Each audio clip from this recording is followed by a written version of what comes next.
welcome everybody. Welcome to the seminar. The topic of the seminar is heating policy and its impacts. This is a network heating and cooling webinar, and it's our first of the year. I'm Dr. Andy Smallbone. I'm an associate professor at Durham, and I'm the director of the EPSRC Network Plus on the decarbonisation of heating and cooling. And our event is organised through that EPSRC Network Plus. And this is the first of a series looking at different challenges in decarbonising our heating and cooling activities.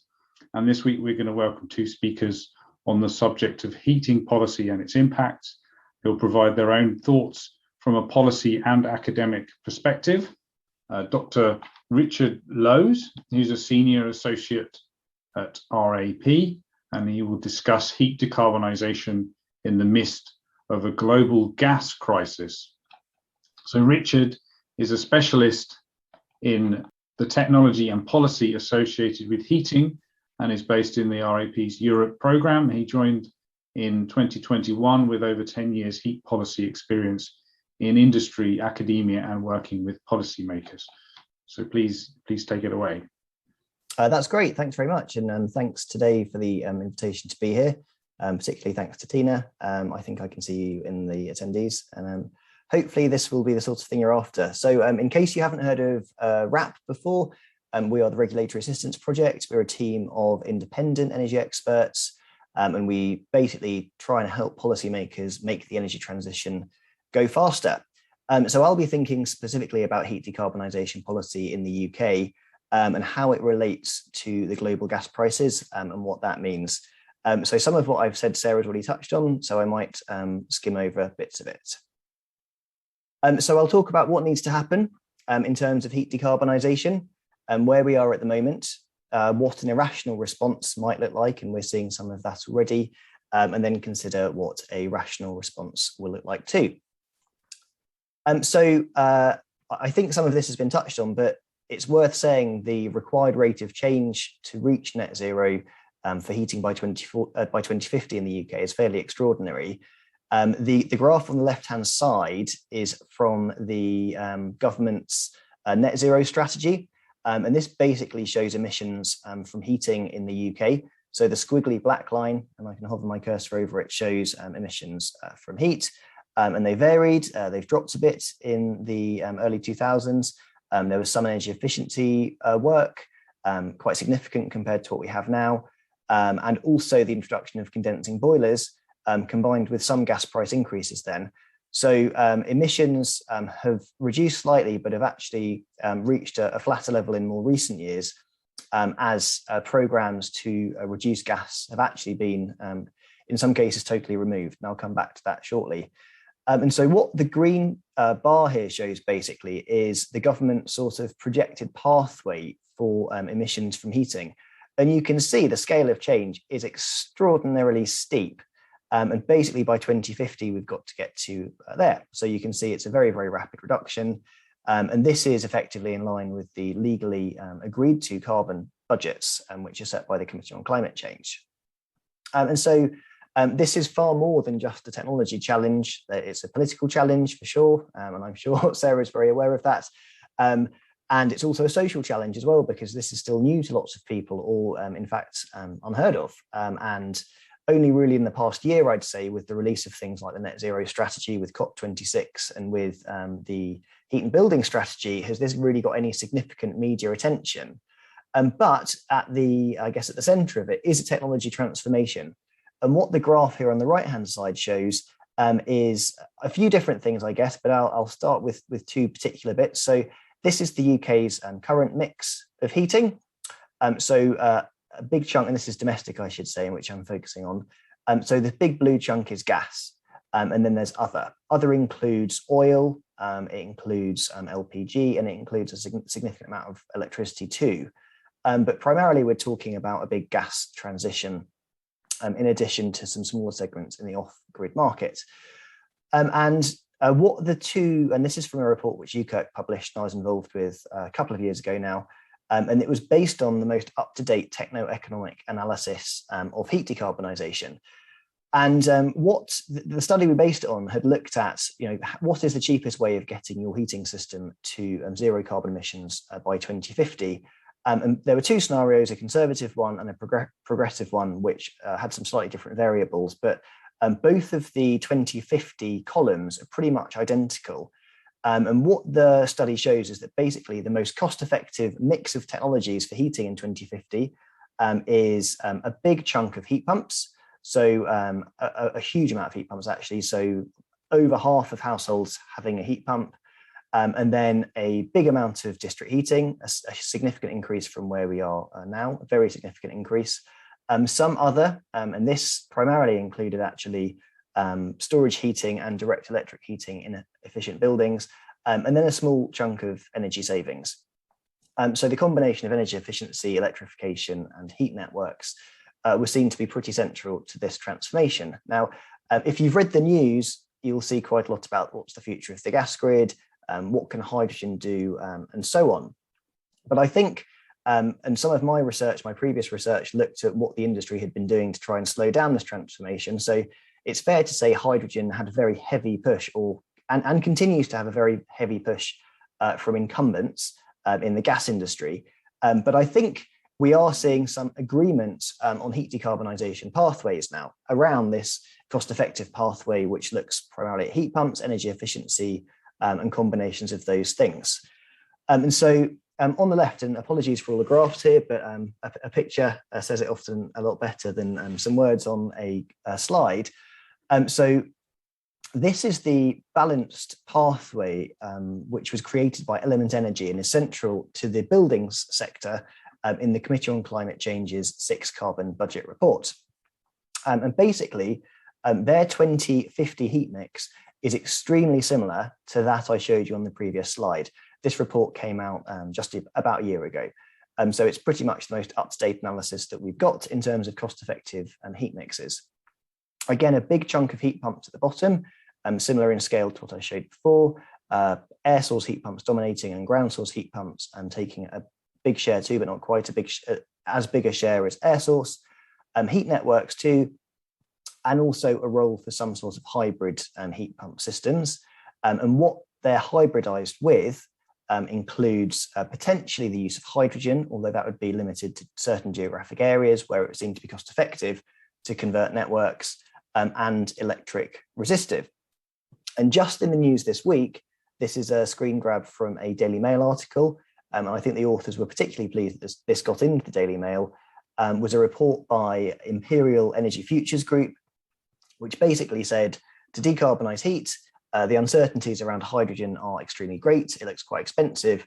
And so certainly in the short term, we've got to focus on deploying heat pumps and electrification. And you can find that report if you just Google it, and you can find the Mail article too. So that's all great, and there obviously is huge potential for change here. It's a transformative program that's needed, but the sad reality is that progress on heat decarbonisation has been extremely limited. And I could talk for hours about the various different policy issues and scheme failures, the most recent one, of course, being the Green Homes Grant, which basically was removed before it even started.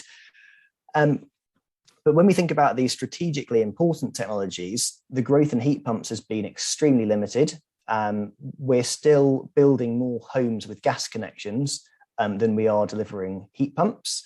So effectively, we're still going backwards on the gas versus heat pumps front. Energy efficiency has really been a total disaster. It was cut in 2011 and 2012 by David Cameron's government amidst cries of energy bill prices, which I'll come back to. And this is the green crap saga. And there are some increases to the energy company obligation this year, which will come in, but they'll only double basically on 2020's rates. And what you can see in this graph is the rates of loft insulation, which have totally collapsed and still haven't recovered, cavity wall insulation, and also solid wall insulation. And what these black lines are the Committee on Climate Change's indicator of where they actually should be. So all lower and some very, very significantly lower. So that's energy efficiency as well. And the final technology part of the puzzle is heat networks, often referred to as district heating. And while there is capital investment in these, it's just not at the scale needed. And we don't have any sort of plan for district heating retrofits as yet, even though we're expecting, or the cost-effective modelling, I should say, suggests that we need to amplify or multiply the current scale of heat networks by 10 in existing homes. So a big jump in district heating also needed. I thought it was worth talking about the financial benefits of all of this too, because we often think about costs, and there certainly is a capital cost. But this is some really interesting macroeconomic analysis, which was carried out by Cambridge Econometrics last year, which looked at the economic impact of decarbonising household heating. And actually, the analysis suggested that heat decarbonisation would be the actual within country benefits of heat decarbonisation would have a significant increase in GDP and jobs.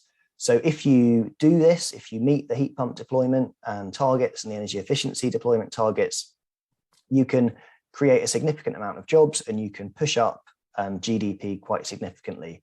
And basically, the further you go, or the quicker you go, the higher an impact you have. And if you go faster and you can reduce cost of doing these things, you have an even more significant economic impact too. And it's worth noting, this analysis didn't even look at the fact that we import loads of gas. And there are huge financial costs associated with the fact that around 50, maybe 60% of the energy that we use for heating is actually imported.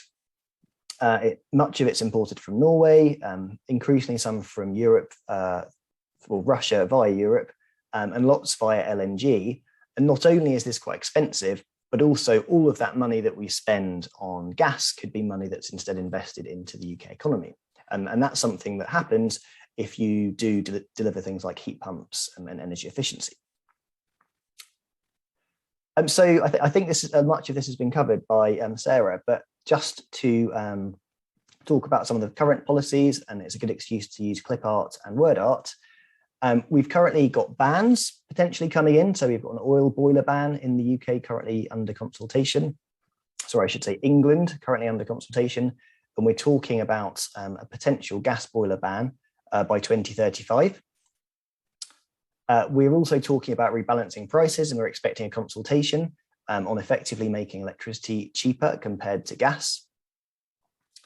We've got grants due. So the boiler upgrade scheme will come in at some point in April, offering grants for heat pump installs.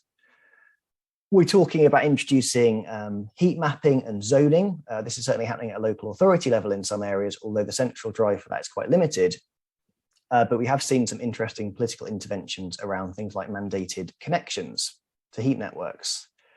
In 2024, we have the introduction of a market-based mechanism for low carbon heat, which has already been discussed and which will hopefully drive the heat pump market, although it's a very new policy. We're talking about potential regulations on building owners when they come to sell their house. This is something already used in other countries, but it could mean that you have to sell your house with a plan to get it to a certain level of carbon and energy efficiency.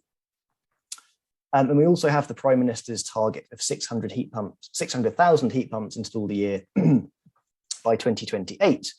And while it's just a target, this is really something the industry has crystallized around, and it really sets, I guess, an idea of the scale and the political commitment to do some of these things. And so with that complex policy picture, all of those different things which have been proposed, suddenly we've entered a price crisis, basically, and apologies for the quality of this graph, but it's the best image I've seen of the gas price crisis impact on domestic bills. It's from Cornwall Energy, and this is the highest quality extract I could get from their reports, I'm afraid.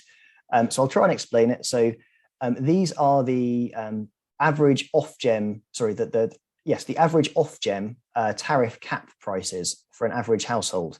And this is 2018-19, this is 19, this is 19-20. So it's basically for every 6-month period. And we already know the price cap has gone up. So this is the one that's already been announced by Ofgem. And the ones which have been in the paper are the forecast ones. We're expecting an announcement in February on this one.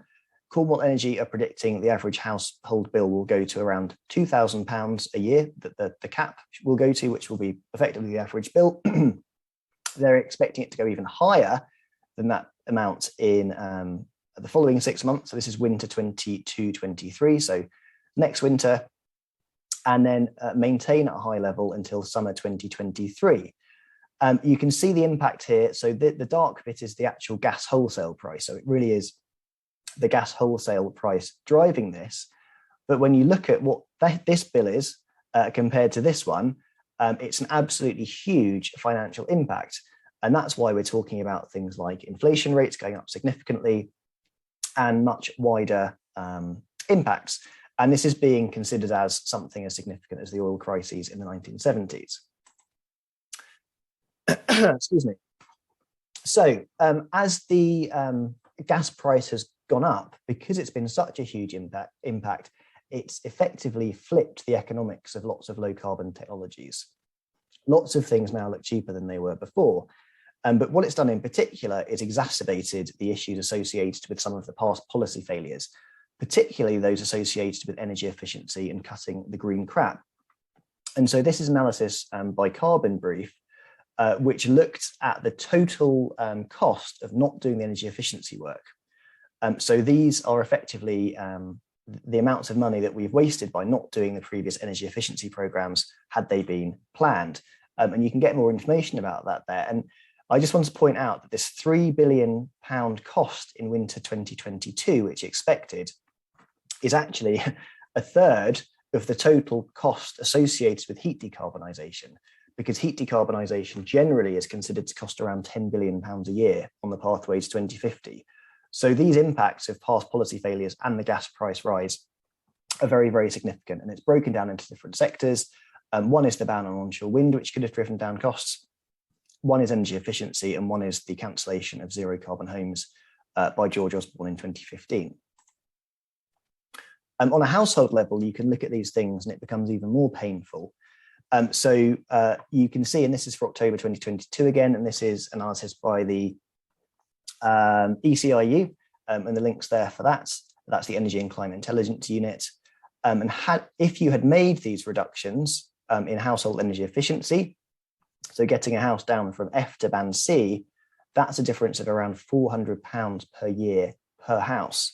So we're not talking small amounts of money here. We're talking more than £1 a day in some cases, which for some households can be a real squeeze.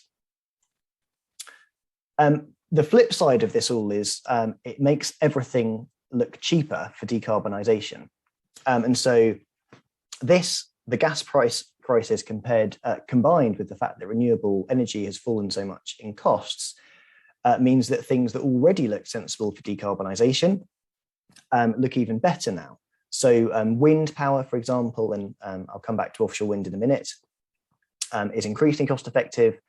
And solar PV as well actually also looks very, very good from a building level. So you can get solar PV installed at around 5 pence per kilowatt hour now over the lifetime of the system. The market rate of electricity is now 25 or 30 pence. So you can really see a significant payback if you install solar, if you've got the roof that's suitable. On wind, this is a graph down here from Bloomberg, but basically it shows that offshore wind has been paying back money to the grid and therefore reducing bills because it's been subsidised at a set price through contracts for difference. And it's quite staggering, really, when we were thinking about how expensive offshore wind was a few years ago, to think it's now reducing energy prices. But there we go. Energy efficiency measures have a very quick payback now as well, simply because the gas price is so high. And the differential between the cost of gas and electricity, which has often been seen as a key issue with decarbonisation, because currently the differential's around 4 or 5 times, is reducing and is expected to reduce further. And so there's a blog here which I wrote with a colleague and we published last year, which said the answer to our heating problem is blowing in the wind. And we talked about the value of the UK going hard on offshore wind and heat electrification. And that blog is even more, I guess, true now because the cost of gas, the differential is so high. I won't talk much about hydrogen for heating because we think it looks like a very expensive option. But blue hydrogen was widely seen as a potential option for heating. That's hydrogen produced from methane with carbon capture and storage. And that was seen to be cost effective in a way that green hydrogen never would be, because green hydrogen was competing with much more efficient electrification. The gas price rise obviously means that the price of blue hydrogen will have increased. And because blue hydrogen was expected to be outcompeted by 2030 anyway, it simply means that at scale, perhaps blue hydrogen can be discounted from plans for heat decarbonisation. So I'm almost at the end, but just to say the irrational response, there's a paradox here, which is that despite being increasingly good financial value and economic value, heat decarbonisation could stall. And that's because of economics and politics. There is going to be a squeeze on all sorts of budgets next year. The knock-ons from energy price rises will go through to all sorts of goods and services, not just energy. Things like food will go up, service costs will go up, and so on. And there will be inflation, and government spending will need to increase, and tax income will likely reduce. And so that means there'll just be less money available across the economy, which is a shame, because there had been loads and loads of money available across the economy, and hedge funds, equity funds looking at huge amounts of investment in energy, although I'm informed they're still waiting and they could still move. But Energy UK, the UK's trade body, is referring to this as a systemic issue that goes way beyond the impacts directly onto the energy market. And it's just worth noting that one of the things that got into the newspapers was that there was the potential, or policymakers were considering cutting energy efficiency schemes even further to reduce energy bills in the short term. But of course, that would only be a short-term impact, because the energy efficiency measures do pay back over the longer term. And so really, the only long-term solution to this is to get off gas and to reduce gas imports. So some final thoughts. I mentioned already, but this is being seen by some as an equivalent sort of crisis to the 1970s oil shocks. That led to huge energy efficiency campaigns, and also electrification moves, particularly in Scandinavian countries. And they're now well placed to deal with decarbonisation. It's worth noting they were particularly exposed to oil in a similar way that we're very exposed to gas. It could be this is limited to a couple of years in terms of a price shock. We don't know. We're increasingly importing fossil gas. And so the risk of this happening will still be there. And potentially it's more, we're more exposed because we will increase more and more gas. And so quite simply, going faster and harder on this cost-effective decarbonisation plan, which I shared earlier, looks like a sensible economic and energy policy. And I guess we're very fortunate in a way that we have the economic benefits and the climate benefits are aligned. It's really over to the policymakers and politicians to try and make that happen. And there's a link to a blog there which tries to explain some of the things I've just said in a bit more detail. Thank you very much.